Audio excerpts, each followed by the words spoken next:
Welcome everyone to our weekly reading of Prometheus Rising by Robert Anton Wilson. Prometheus Rising presents a taxonomy of consciousness with 8 circuits and an implied evolutionary progression. We are reading it to explore ways to hack our consciousness for better living.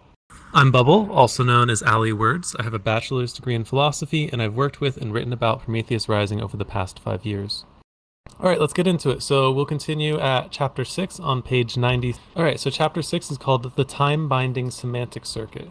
And we see a quote here from William S. Burroughs and Brian Geisen, with their book The Third Mind, that says, "It says that when you put two minds together, there is always a third mind. A third and superior mind is an unseen collaborator."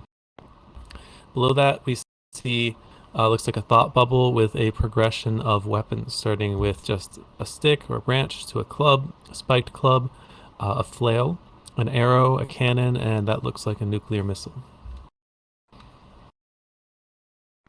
Alright, let's go down to the next page, which also has a picture. So let me hop back over here. Human beings are time binders, and if you look, you see a caveman with some symbols written. It looks like he's counting off days or perhaps moons. I see a little crescent moon there next to tally marks. And perhaps we're using it to track hunting, because we see that there's some people. It looks like one of them's holding a spear and some sort of animal. And then below that it says E equals MC squared. The third semantic circuit handles artifacts and makes a map, reality tunnel, which can be passed on to others even across generations.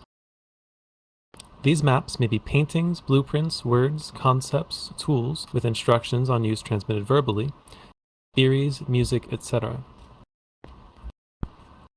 Human beings, domesticated primates, are symbol-using creatures, which means, as the pioneer semanticist Korzybski noted, that those who rule symbols rule us.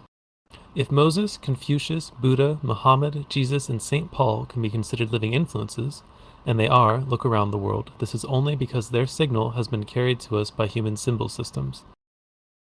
These systems include words, artworks, music, ritual, and unrecognized rituals and games through which culture is transmitted. Marx and Hitler, Newton and Socrates, Shakespeare and Jefferson, etc., continue to rule parts of humanity in the same way through the semantic circuit. We are ruled even more and even less consciously by the inventors of the wheel, the plow, the alphabet, even the Roman roads. Since words contain both denotations, reference in the sensory existential world, and connotations, emotional tones and poetic or rhetorical hooks, humans can be moved to action even by words which have no real meaning or reference in actuality. This is the mechanism of demagoguery, advertising, and much of organized religion. The biosurvival circuit only divides experience into 2 sets, that which is good for me or nourishing, and that which is bad for me or threatening. The emotional territorial circuit also divides the world into 2 halves, that which is more powerful than me, higher in the pecking order, and that which is less powerful than me, lower in the pecking order. On this basis, socio-biological systems evolve, and animal societies of true human complexity have been studied. The semantic circuit allows us to subdivide things and reconnect things at pleasure. There is no end to its busy labeling and packaging of experience. On the personal level, this is the internal monologue discovered by Joyce in Ulysses.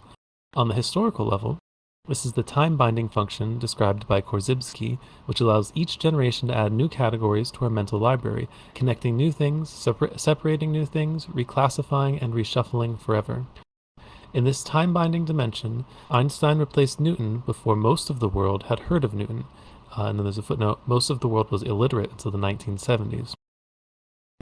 Simple arithmetic gave birth to algebra, which brought forth calculus, which produced tensor calculus, etc. Haydn and Mozart prepared the way for Beethoven, who broke into the realms that the Romantics and Wagnerians took over, which gave birth to what is called the music today.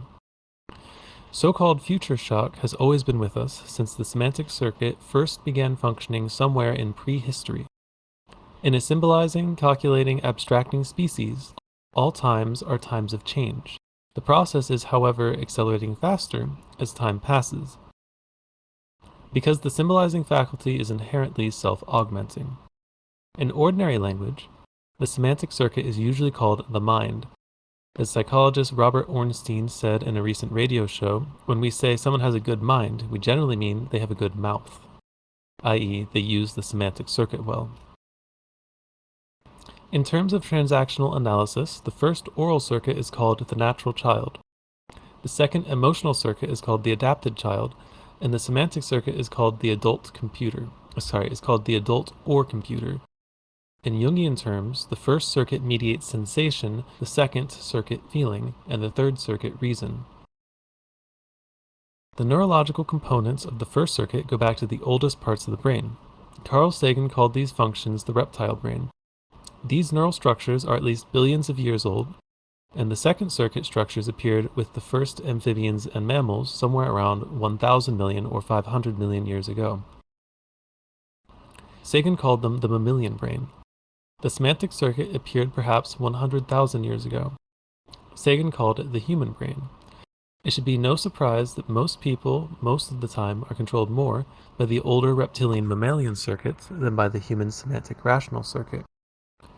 Or that the semantic circuit is so easily perverted into false logics, bigotry, intolerant ideologies, fanaticisms of all sorts, when the biosurvival circuit signals threat to life, or the emotional circuit flashes threat to status. Cynics, satirists, and mystics, circuits 5 through 8 types, have told us over and over that reason is a whore, i.e. that the semantic circuit is notoriously vulnerable to manipulation by the older, more primitive circuits. However much the rationalists may resent this, it is always true in the short run, that is, to use one of the rationalists' favorite words, it is always pragmatically true. Whoever can scare people enough, produce biosurvival anxiety, can sell them quickly on any verbal map that seems to give them relief, i.e. cure the anxiety. By frightening people with hell and then offering them salvation, the most ignorant or crooked individuals can sell a whole system of thoughts that cannot bear 2 minutes of rational analysis. Any domesticated primate alpha male, however cruel or crooked, can rally the primate tribe behind him by howling that a rival alpha male is about to lead his gang in an attack on this habitat. These two mammalian reflexes are known, respectively, as religion and patriotism. They work for domesticated primates as for the wild primates because they are evolutionary relative successes so far. The emotional territorial or patriotic circuit also contains the pack's status programs or pecking order. Working in tandem with the first circuit biosurvival anxieties, it is always able to pervert the functioning of the semantic rational circuit. Whatever threatens loss of status, and whatever invades one's space, including one's ideological headspace, is a threat to the average domesticated primate.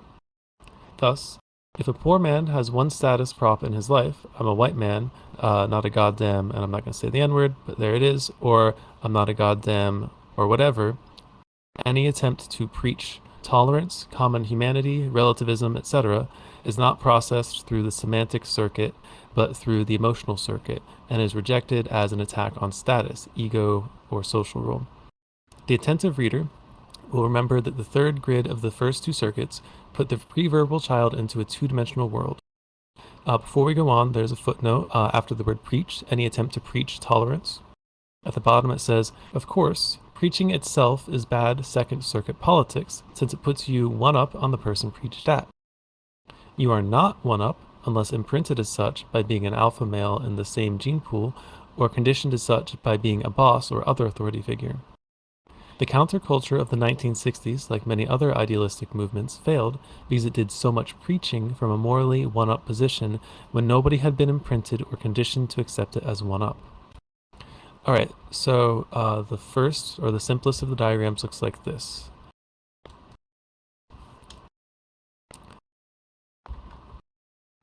The third, and we'll stop there, so the left and right, so retreat and advance, that is the first circuit, and then the up and down, dominate and submit, that is the second circuit.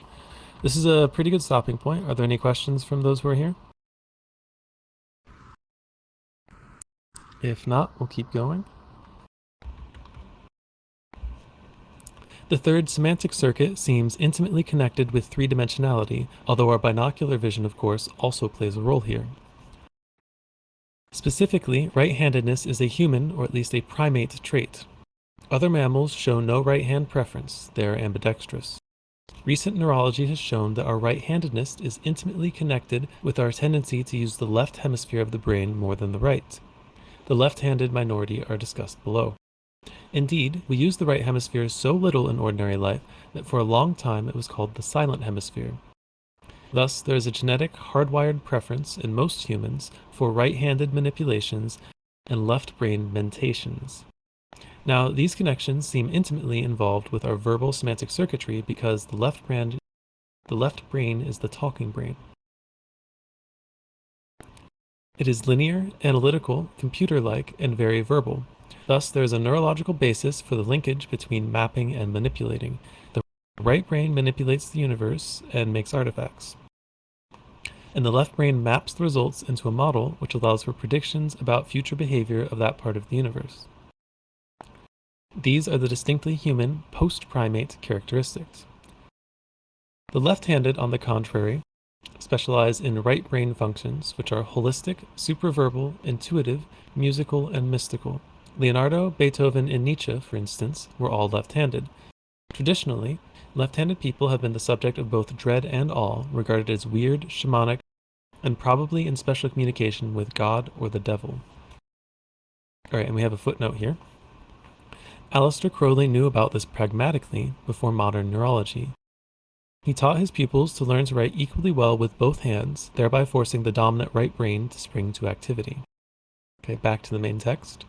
There is thus a crossover which makes for a left-right polarity in both brain activity and hand functioning, each being a mirror image of the other. So let's hop back over. One thing that Raw is not explicitly stating is that your right hand is controlled by your left brain. If you look at like MRI scans, and your left brain is controlled by your right hemisphere. Yeah, so looking at that, you can see that there is a little crossing of the hands connected to the right and the left brain. And in this book anyways, he's associating the left brain with analysis and the right brain with intuition. But of course, there is some amount of neuroplasticity, like if someone loses half their brain in an accident, they don't become totally incapable of analysis and intuition. Both brains are involved in, both hemispheres are involved in a variety of activities. Alright. This double and reversed right-left polarity places us neurologically in three-dimensional space. Rearranging our diagram and adding the third circuit, we can illustrate the minefield as follows. And hopping back into vrchat, that is the one that you see on your bottom right over there. So they've added a third dimension by adding the third, they added the third circuit with the left hand and the right hand. To visualize this two-dimensional sketch of a three-dimensional system, it is necessary to imagine that the advanced retreat axis is at right angles to the others. That is, you see it coming out of the page at you. This is Euclidean space. It is obvious in this context why Euclidean space was the first kind of space discovered by mathematicians and by artists, and why it still seems natural to us, and why some have great difficulty in imagining the non-Euclidean kinds of spaces used in modern physics. Euclidean space is a projection outward of the way our nervous system stacks information on the biosurvival, emotional, and semantic circuits. Thus, the imprint sites of the circuit are located in the left cortex and closely linked with the delicate muscles of the larynx and the fine manipulations of right-handed dexterity. The cortex itself is so recent in evolution that it is often called the new brain. It is found only in the higher mammals and is most developed in humans and cetaceans. Cetaceans are dolphins and whales. These extreme cases, who take their heaviest imprint on the third circuit, tend to grow up cerebrotonic. They are tall and skinny because energy is perpetually drawn upward from the body into the head. The caricatured evil genius, Dr. Sylvanus in Superman, who was virtually all head, this represents the extreme toward which this type seems to be evolving. Popular speech calls them eggheads. Almost always, these cerebrotonic third circuit types ignore or are hostile to the first and second circuit functions. Playfulness puzzles them, appears silly or eccentric, and emotions both baffle and frighten them. Since we all contain this circuit, we all need to exercise it regularly. Make up a schematic diagram of your business or home and try to streamline it for more efficiency. Design a chart that explains the whole universe. Every few years, study a science that you know nothing about at an adult education center. And don't neglect to play with the circuit. Write poems, jingles, fables, proverbs, or verbs. Remember, Mr. Crowley said, "You too are a star." P.S. He also said, "Do not lust after results." Okay, this next page. Okay, that was a close-up of one of those diagrams. And then the next page shows you three different types. So top left is the viscerotonic, and that is an extreme first circuit imprint, Jung's feeling type called the natural child. Top right is musculotonic, and Raw is suggesting that people who are extremely imprinted on the second circuit have a tendency to look like this.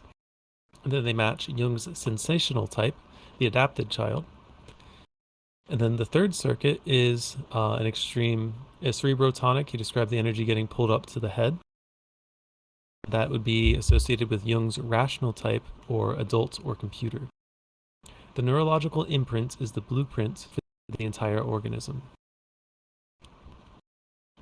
All right, any comments or questions at this point? Not yet. Maybe at the end of the chapter we could do another recap, but so far so good, I think.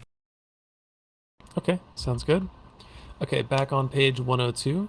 As with the earlier circuits, the semantic circuit builds all of its conditioning and learning onto a bedrock of hardwired imprinting. Thus, many existentially thinkable thoughts are socially unthinkable. Since A, everybody in a given society has roughly the same semantic imprint, and B, this is reinforced daily by assumptions that are mechanically taken for granted. Thus, a genius is one who, by some internal process, breaks through to circuit 7, a minor neurological miracle loosely called intuition, and then comes back down to the third circuit with the capacity to paint a new semantic map, build a new model of experience. Needless to say, this is always a profound shock to those still trapped in the old robot imprints, and is generally considered a threat to territory, ideological headspace. The long list of martyrs to free enquiry is, from Socrates onward, shows how mechanical this neophobia, fear of new semantic signals, is. As Thomas Kuhn showed in The Structure of Scientific Revolutions, science itself, the apotheosis of third circuit semantic rationality, is not free from this neophobia. Kuhn demonstrated at length that each scientific revolution took one full generation to turn over the old worldview. And Kuhn further showed that older scientists never are converted to the new semantic paradigm. They are, in our terminology, mechanically hooked to their original imprints.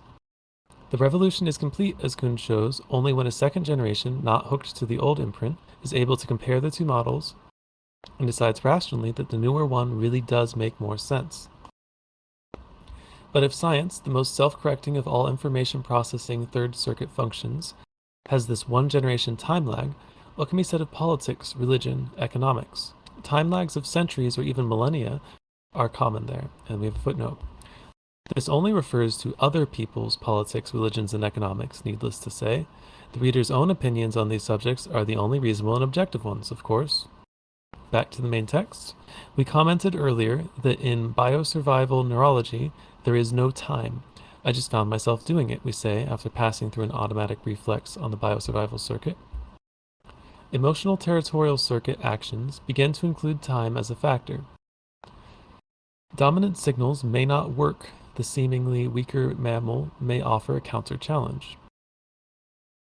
Two dogs will walk around each other for several minutes, growling and sniffing. The chemical secretions of each reveals its actual degree of fear to the other, before the top dog and bottom dog becomes clear.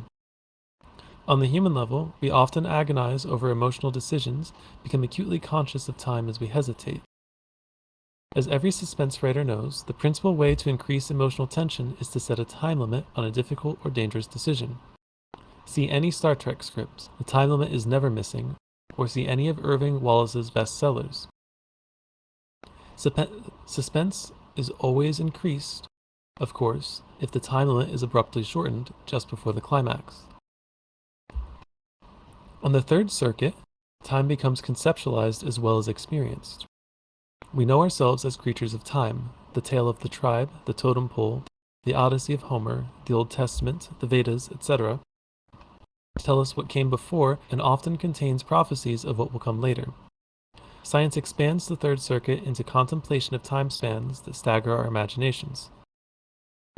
The very use of written languages and other symbols like mathematics creates the time-binding sense of Korzybski. We know ourselves as receivers of messages sent by sages of old, and as potential transmitters of messages that may be scanned ages in the future. The fourth circuit causes us to be even more involved in and pressured by time. In closing this chapter, let us be reminded that Giordano Bruno was burned at the stake February 18, 1600, for teaching that the earth moves. Was he guilty or not? Alright, so next is the exercises. I'll stop and let anyone ask questions, and if there are none, we'll do a recap of the chapter. Scroll back up to the top. So the third circuit is the time-binding semantic circuit.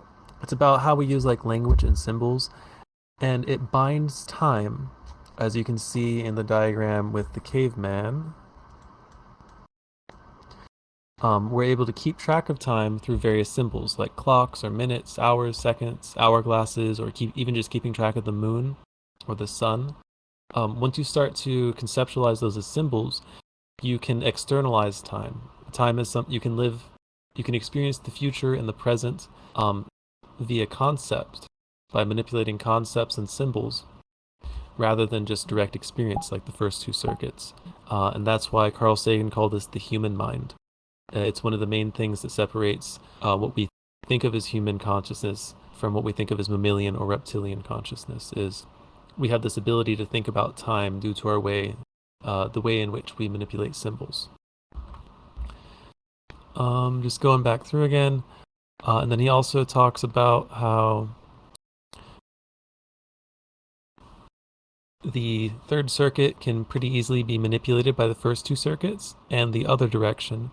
When people feel like either their status or their physical safety are threatened, they have a tendency to change the way they use their symbols to support whatever it is they decide to do. People have a tendency to rationalize. And then, of course, if you are able to make people feel threatened, you can shock someone, put someone into a state of vulnerability, then it's easier to install a new map. You can give them a new set of symbols that they can communicate with, which we would call an ideology. And of course, you can put yourself into a state of vulnerability and instill whatever map you choose to instill upon yourself. So you can change, you can separate yourself from symbol sets that, for whatever reason, you don't want to be involved with. All right, he suggests that genius is a matter of a seventh circuit experience, which we can talk more about later, but just like a higher circuit experience that you then bring down and you create a map about, a map to describe an experience that itself can't really be communicated, but you can create a symbol set that describes it. Yes? Yeah, I thought that was a really interesting part, because this really goes to the heart also of the message of VR Mystery School, right? And it's great to hear it out of the mouth of Robert Anton Wilson, but the idea that, there's so many philosophies, teachings, methods, things you can do that kind of take you into this cloud of mysticism, lateral thinking and so on. And, that on its own is quite interesting, but the real purpose and use of it, in my opinion, is when you can bring that back down, rationalize it, put it to use, in the here and the now for furthering, goodness or your own life or your own development and so on. So, yeah, that really struck a chord with me, that particular part. I just wanted to throw it out there for others. Yeah, absolutely. There are, I've seen, especially with people that are interested in practices that involve inducing ecstatic states. In some cases, people end up just chasing the states because they're fun, or maybe they make them feel good, or it's like a status thing. I've heard of like there's a term in Buddhism for that, right? People who chase like cities or not cities. Yeah, I think cities is I'm the not as word. much Yeah. into Buddhism. We, Oh we, well, cities are the external powers, but there are people that chase like the specific states of mind. Oh, right. I don't know the Tibetan. Yeah. So yeah, that's definitely another trap.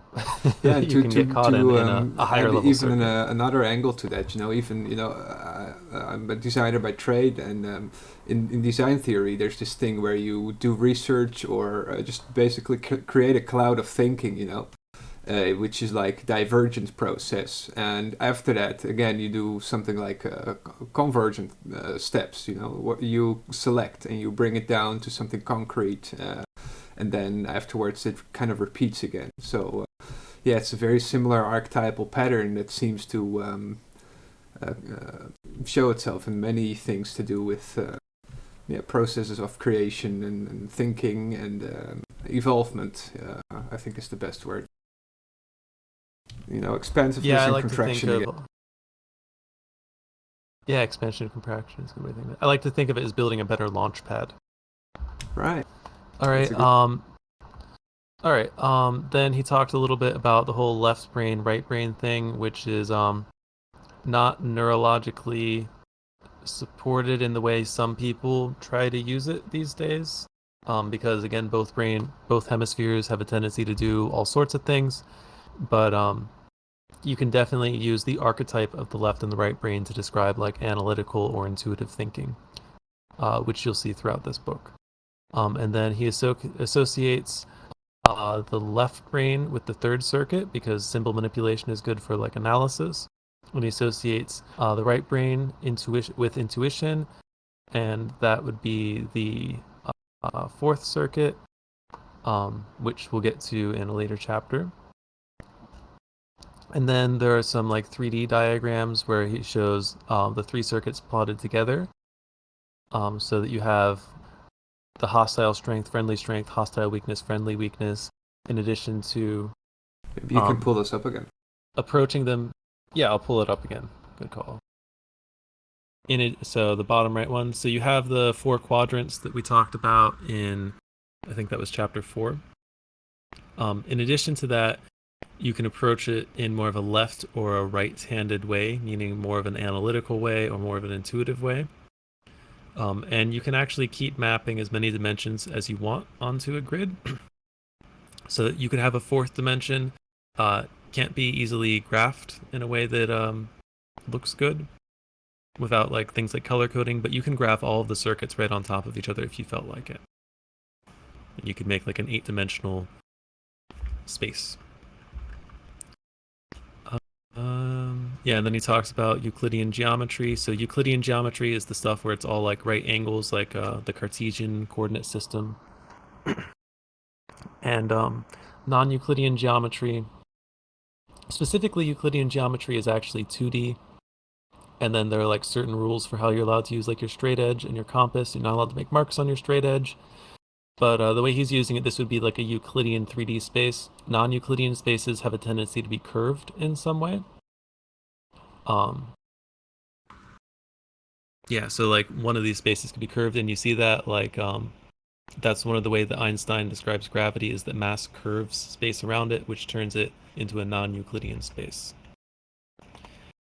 And then he talks about our different body types. One more question though, could you say anything more about what the curve in this particular graph represents, or is it not really supposed to be a curve, as it shows there?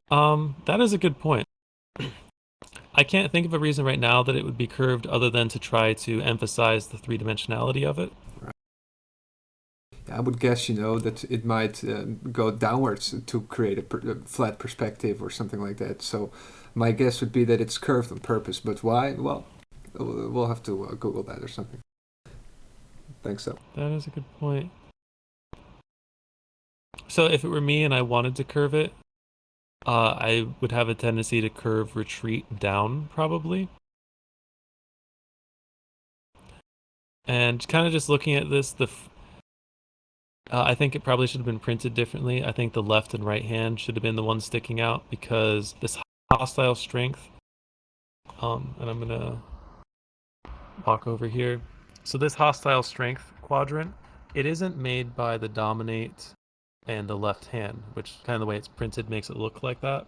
It's made between the dominate and the retreat. So it's actually over there. So if for me, I would have made it so that the flat grid, let me walk it back over here, so that the flat grid looks like this, and then sticking out of the page would be like right hand, and then sticking into the page would be left hand. I think that maybe would be a little bit less confusing. And then he suggests that there's a relationship between people's body types and the way they were imprinted early on. And of course, you can re-imprint yourself, but it may have already affected the way you grow according to the models that he's using as he wrote this book. So this one up here, that's like first circuit, so you imprint heavily on whether or not you should retreat or avoid things, so like biosurvival, comfort, or safety. Second circuit is more about like status. Back here, second circuit is that dominate and submit axis. And then cerebrotonic would be people who have imprinted on the third circuit, so they tend to emphasize the manipulation of symbol systems. Also known as eloquence, right? Or creativity. Yeah. General braininess. I don't know about the creativity aspect of it. I guess it depends on how you define creativity. There are different kinds of creativity. Yeah, that's true. But I could definitely see some of the other higher circuits being responsible for certain kinds of creativity. All right, and then other than that, the next thing to note would be the exercises. So I guess we'll get on to that. So exercise number 1. If you are a liberal, subscribe to the National Review for the country's most intelligent and witty conservative magazine for a year. Each month, try to enter their reality tunnel for a few hours while reading their articles. For 2. If you are a conservative, subscribe to the New York Review of Books for a year. We'll try to get into their headspace for a few hours a month. 3. If you are a rationalist, subscribe to Fate magazine for a year. 4. If you are an occultist, join the Committee for Scientific Investigation of Claims of the Paranormal and read their journal, The Skeptical Inquirer, for a year. 5. Buy a copy of the Scientific American and read any article in it. Ask the following questions. Why do they sound so sure? Does the data support dogmatism at this point, or is dogma a primate habit defending headspace? Will these theories still be believed in 2011? What about in 2593? Get into a discussion of philosophy with an educated Marxist, an intelligent Muslim, a Japanese businessman at the first opportunity. 7. Buy some Zoom or Lyft, 2 names for the same caffeine-high stimulant, at a health food store. This gives a close approximation of the effects of illegal cocaine. I'm not sure I agree with that, but okay. When you are zooming or lifted and your mind is racing, find a victim and explain the universe to him or her until they're able to escape you. So have a bunch of caffeine and then try to explain the universe to someone until they are just like so annoyed by you they run away. What you experience in this speed rap is what the head of the compulsive rationalist is always like. This is the verbal circuit gone wild and totally oblivious to information coming in on any other circuit. It explains why most people cannot stand rationalists. Speed drugs evidently trigger neurotransmitters characteristic of the verbal centers of the left cortex. All right, and that is the end of chapter 6. And those exercises are some that are fairly easy to do.